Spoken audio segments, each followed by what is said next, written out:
কয় বুদ্ধিমান তো তারা যে যারা হাসরের ময়দান আল্লাহ তাআলার সামনে দাঁড়াইতে হবে, ওই জ্ঞানটা যে রাখে যে রহমানের সামনে, মালিকের সামনে আমাকে দাঁড়াইতে হবে। দেবে যেরকম সুবহানাল্লাহ, একবার সুবহানাল্লাহর এত দাম। তাহলে আমাদের জিন্দেগিতে শুধু নেক আমল করে যে আমরা জান্নাত পাবো, বা নিয়মতান্ত্রিক ইবাদত করে যে শুধু জান্নাত পাবো তা নয়, বরং জিন্দেগির ভিতরে এমন কিছু কাজ করা যে কাজগুলো আমার জিন্দেগিতে আমি হাসরের ময়দানে আল্লাহ তাআলার সামনে উসিলা হিসাবে পেশ করতে পারি। যদি কেউ নেক আমল কইরা উসিলাও পেশ করে, আল্লাহ জাল্লা শাআনহু তার দোয়াটা কবুল করে। বনি ইসরাইলের 3 যুবক ছিল, 3 যুবক, বুখারী মুসলিমের হাদিস। আপনার আমার পয়গম্বর বলেন, বনি ইসরাইলের 3 যুবক ছিল, 3 যুবক সফরে বাইরে হয়েছে। পাহাড়ি পথ দিয়া সফর করতে বাইরে হয়ে গেছে। পথিমধ্যে ঝড় বৃষ্টি তুফান শুরু হয়ে গেছে। 3 যুবক চিন্তা করলো, এই যে ঝড় বৃষ্টি শুরু হয়ে গেছে, কোথায় যাই? আশেপাশে কোনো ঘর নাই। হঠাৎ তাকায় দেখতেছে পাহাড়ের ভিতরে একটা গুহা আছে, গুহা। 3 যুবক গুহার ভিতরে নিয়ে আশ্রয় নিলেন।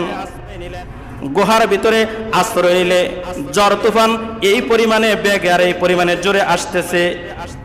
পাহাড়ের চূড়া থেকে উপর থেকে বিশাল বড় একটা লক্ষ লক্ষ মন 1 টন পাথর যুবকরা যেই গুহার ভিতরে পড়ছে, ওই গুহার সামনে আসিয়া যুবকদেরকে আটকায় ফেলে দিয়েছে। 3 যুবক এই পরিমাণ তাদের গায়ের ভিতরে শক্তি নাই যে শক্তি দিয়ে পাথরটা তারা সরিয়ে ফেলবে, কিংবা এমন কোন শক্তি নাই বাহিরের লোকদেরকে দায়িকা নসরতের জন্য ডাকবে, আমাদেরকে সাহায্য করো। এই পরিমাণ কোনো সাহায্য করার ক্ষমতা নাই। ভিতরটা অন্ধকার হয়ে গেছে।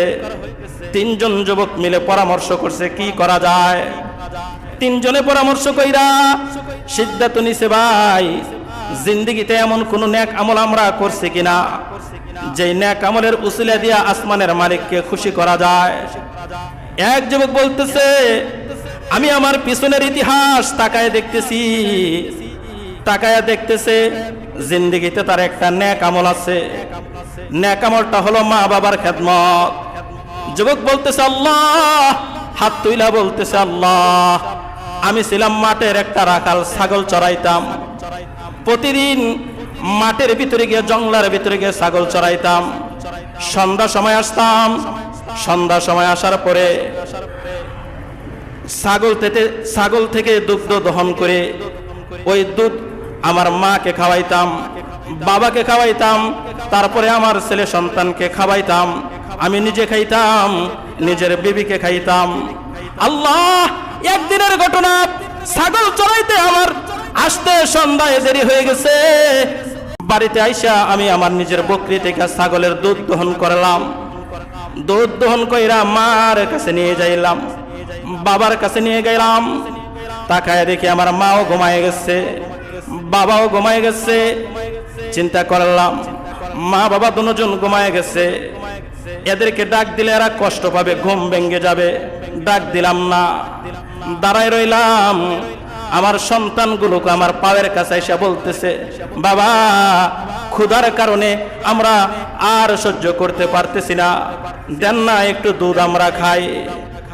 কিন্তু আল্লাহ, আমি আমার মা আমার বাবার এই পরিমাণ ভক্ত, মা বাবার চেহারার দিকে তাকায় আমার মনে চায় না আমার সন্তানদেরকে আমি দুধ দিব। আমার দিল বলতেছে আমার বুড়া মা বাবাকে আগে খাওয়াবো, তারপরে সন্তানকে দিব। আমিও ক্ষুধার্ত, সন্তানরাও ক্ষুধার্ত, বিবিও ক্ষুধার্ত। বারবার চিৎকার করতেছে, খাবার দেই নাই। দিনের আলো যখন ঘরের ভিতরে আসলো, মা বাবা ঘুম ভাঙছে, এদেরকে খাবার খাওয়াইলাম, দুধরা এদেরকে খাওয়াইলাম, খাওয়ানোর উপরে সন্তানকে খাওয়াইলাম, বিবিরে খাওয়াইলাম, নিজে খাইলাম।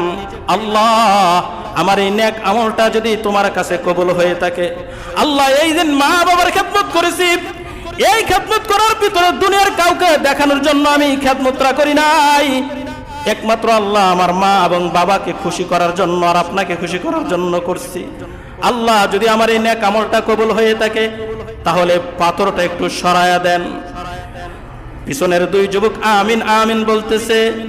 আল্লাহর বান্দা যখন এই দোয়া করতেছে, দোয়া শেষ হইতে দেরি হয়েছে, আসমানের মালিক সাথে সাথে পাথরটাকে গুহা থেকে একটু সরায় দিয়েছে। জোরে কোন সুবহানাল্লাহ।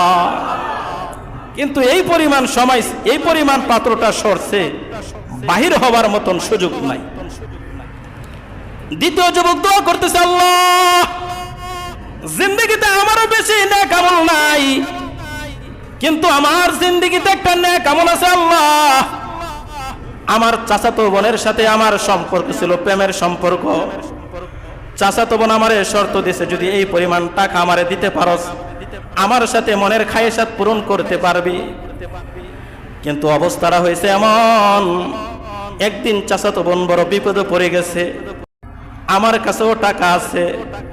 চাচাতো বোন আমাকে বলতেছে, ভাইরে আমারে কিছু টাকা দাও।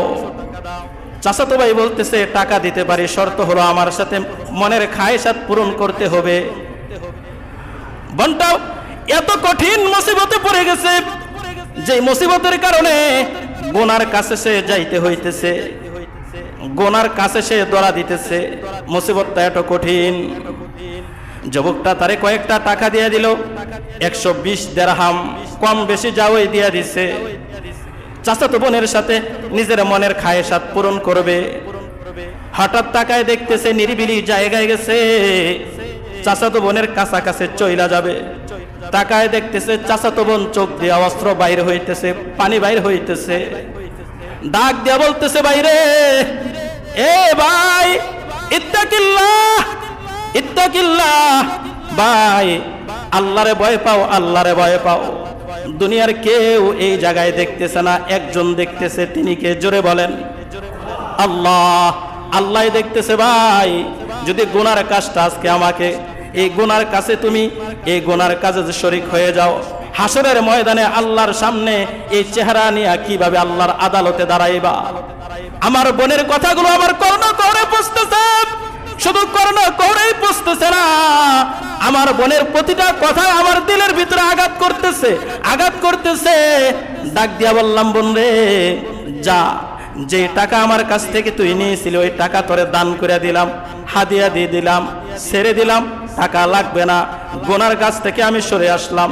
আল্লাহ, এই কাজটা আমি করেছি, এই কাজটা যদি তোমার পেয়ারা হয়, তোমার পছন্দের হয়, তাহলে আমাদের সামনের পাথরটা একটু সরায়া দাও। পিছন দিক থেকে দুই যুবক আমিন আমিন বলতেছে। যুবকটা দোয়াটা করতে দেরি হয়েছে, আসমানের মালিক সাথে সাথে পাথরটারে আরেকটু সরায় দিছে। জোরে কোন সুবহানাল্লাহ। কিন্তু এই পরিমাণ সরছে, এখনো বাইর হওয়ার মতন সুযোগ হয় নাই। 3 নম্বর ব্যক্তি দোয়া করতেছে, আল্লাহ আমার জিন্দেগিতে একটা নেক আমল আছে, নেক আমল। আমার বাড়িতে এক লোক কাজ করতো, কর্মচারী ছিল, আমার বাড়িতে কাজ করছে। একদিনের ঘটনা, কাজ কইরা আমার কাছ থেকে কাজের মজুরি নেয় নাই, চইলা গেছে। একদিন 2 দিন নয়, যুগ যুগ পরে, কয়েক যুগ পরে যখন বৃদ্ধ হয়ে গেছে, তখন আমার বাড়িতে আবার আসছে। আইসা আমাকে বলতেছে, মালিক আপনার কাছে আমি কিছু টাকা পাওনা ছিলাম, আপনার বাড়িতে কিছু টাকা পাওনা ছিলাম, আপনার কাজ করছি, মনে আছে কি? কয় হ্যাঁ মনে আছে। অনেক বড় বিপদে পড়ছি, টাকাগুলো আমারে দিয়া দেন। মালিক বলে তোমার জন্য আমি টাকা রাইখা রাখছি। ওই যে তাকায় দেখো, 2 পাহাড়ের মাঝখানে শত শত ছাগল, শত শত ওট তোমার জন্য রাইখা রাখছি। এরে আল্লাহর বান্দা, তুমি যখন তোমার কর্মের টাকাটা, কাজের টাকাটা আমার হাতে রাইখা গেছো, এটা আমার কাছে ছিল আমানত। তোমার টাকাটা ছিল আমার কাছে আমানত। এই আমানতের খেয়ানত আমি করি নাই। তোমার এই টাকাটা দিয়ে আমি ছাগল পালছি, ছাগল ক্রয় করছি, আস্তে আস্তে ওট ক্রয় করছি। আল্লাহ জাল্লা শানহু আমার ব্যবসার ভিতরে এই পরিমাণ বরকত দান করছে। ছাগল ওট বাড়তে বাড়তে এই 2 পাহাড়ের মাঝামাঝি যত ছাগল ওট দেখতেছ, সব তোমার কর্মের টাকা দিয়ে আমি এগুলো বাড়াইছি। শুধু 1টা 2টা 5 টাকার 10 টাকা তোমার দিলে হয় না। যত ছাগল আর ওট দেখতেছ সবকিছু নিয়ে যাও। সুবহানাল্লাহ। ওই শ্রমিক বলতেছে, মালিক অনেক দিন হয়ে গেছে আমার সাথে মশকরা মনে হয় করতেছেন। মালিক বলে, না মশকরা নয়, বরং সবগুলো তোমার আমি দিয়ে দিলাম, সবগুলো নিয়ে যাও। তো ওই কর্মচারী সবগুলো নিয়ে গেছেন। আল্লাহ, এই আমানতের মালটা আমি রক্ষা করছিলাম, আমানতের খেয়ানাত করি নাই, তার মাল তারে দিয়া দিছি। আল্লাহ, এটা একমাত্র করেছি তোমার রেজামন্দি হাসিল করার জন্য। যদি আমার ওই নেক আমলটা কবুল হয়, আমার ওই নেক আমলের কারণে আজকে পাথর ওঠার থেকে আমাকে রক্ষা করে একটু সরায়া দাও। যুবকটা দোয়া করতে দেরি হয়েছে, মহান আল্লাহ সাথে সাথে পাথর ওটাকে দূরে সরায়া দিছে। জোরে কোন সুবহানাল্লাহ। এই পরিমাণ দূরে সরে গেছে, 3 ব্যক্তি গর্তের থেকে বাইরে হয়ে গেছে। সুবহানাল্লাহ। তাহলে যে আমলটা, যেই কথাটা আমি আপনাদেরকে বুঝাইতে চাইতেছি, বান্দা যদি কোনো নেক আমল করে আল্লাহর জন্য, কোন গুনাহ থেকে বেঁচে থাকে আল্লাহর জন্য, আপনারা যারা মালিক আছেন, আপনাদের যেই ফার্ম আছে ওইখানে অনেক শ্রমিক কাজ করে না, ওইখানে যদি আপনারা এদের টাকাটা পুঙ্খানুপুঙ্খানুভাবে হিসাব করে এদের টাকাটা দিয়া দেন, খুশি হবে না? আল কাসবু খলিলুল্লাহ, যারা কর্মচারী, যারা আপনার কর্মচারী, তারা আল্লাহ নবী হাদিসে পাকের ভিতরে বলে, যারা কর্মচারী তারা হলো আল্লাহর বন্ধু। সুবহানাল্লাহ। আর ওই কর্মচারীর বেতনটা তার ঘাম শুকানোর আগে আগে দিয়ে দাও। যদি তুমি এইটা যদি তুমি এই কাজটা করো, যে কর্মচারীর বেতনটা আগে আগে দিয়ে দিছ, আল্লাহ জাল্লা শানু ওই বান্দার উপর আল্লাহ তাআলা খুশি হয়ে যায়। জোরে কোন সুবহানাল্লাহ। তাহলে আমার বৃদ্ধ বাবাজিরা, যুবক ভাইয়েরা, আমরা ঘটনা থেকে শিক্ষা পাইলাম, নেক আমলে এমন কিছু নেক আমল করা, যে নেক আমলগুলো হাসরের ময়দানে উসিলা স্বরূপ বানানো যায়, এমন কিছু গুনাহ থেকে বিরত থাকা। আরে যেদিন আদালতে কিবরিয়া আল্লাহ জাল্লা শানুর সামনে বান্দাগুলো দাঁড়াইবে, কারো কোনো কথা বলার সুযোগ থাকবে না। ওই দিন যদি নিজের নেক আমলগুলো আল্লাহর কাছে পেশ করতে পারেন, আল্লাহ মোবাইল চালাইছিলাম, ফেসবুক ইউটিউব চালাইছিলাম, মোবাইলের অনেক গুনাহ ইচ্ছা করলে আমি করতে পারতাম, এক টিপে আমি গুনার রাজ্যে বসবাস করতে পারতাম, আল্লাহ ইচ্ছা করলে টিপটা দিতে পারতাম, টিপটা আমি দেই নাই, গুনাহ থেকে বিরত থাকছি। আল্লাহ আমার কাছে অনেক সুযোগ আসছিল, সুদ ঘুষ খাওয়ার মতন সুযোগ আসছিল, সুদ ঘুষ খাই নাই। আল্লাহ আপনার এই বান্দাটারে জুলুম করার মতন সুযোগ আসছিল, জুলুম করি নাই। আল্লাহ মিথ্যা কথা বইলা আমি বিচারটাকে কারসাত করার মতন আমার সুযোগ ছিল, আমি কারসাত করি নাই। আমি একমাত্র আপনার ভয়, আপনার জাহান্নামের ভয়, আপনার মহব্বতের আশায় ওইটা করি নাই। ইচ্ছা করলে তাকায় তাকায় টিভির সামনে গুনাহ করতে পারতাম, ইচ্ছা করলে জিনা করতে পারতাম, ইচ্ছা করলে ব্যভিচার করতে পারতাম, ইচ্ছা করলে আমি গীবত করতে পারতাম, গীবত করি নাই, অন্যের শিকায়াত করি নাই, একমাত্র আপনার ভয়ে করি নাই।